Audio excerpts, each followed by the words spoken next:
Assalamu alaikum. My name is Miriam Sharif. I am from Ireland and a physical therapist by profession. Alhamdulillah, I got a chance to accept Islam. But my question is, my father never got the chance, and shirk is the biggest sin.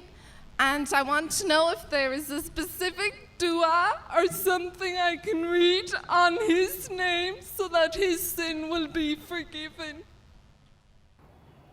Sister asked the question that Alhamdulillah, she has accepted Islam, and she says that unfortunately her father, he died as a mushrik. So can I read any dua, anything in his name so that sin can be forgiven?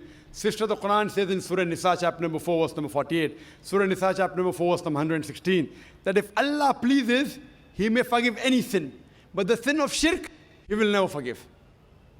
Because a person who has done shirk has committed the most heinous sin. So if the person is doing shirk and before he dies, if he repents, inshallah Allah will forgive. But if he dies as a mushrik, he is destined for hell. There is no other option. And this is also narrated in the Quran.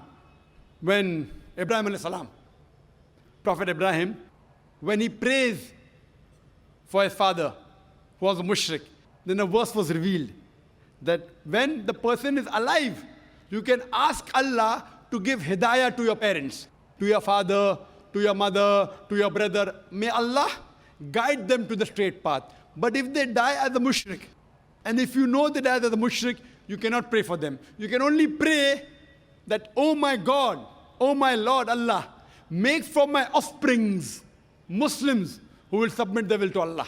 And this is the dua of Ibrahim alayhi salam. His father also was a mushrik.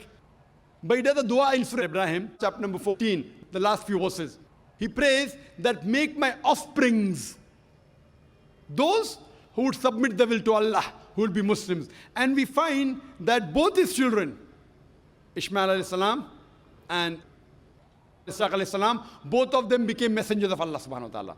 So what I request to you, sister, you make a dua to Allah subhanahu wa ta'ala that may your offsprings be the ones who will submit their will to Allah and be on the straight path. Hope that answers the question. Jazakallah.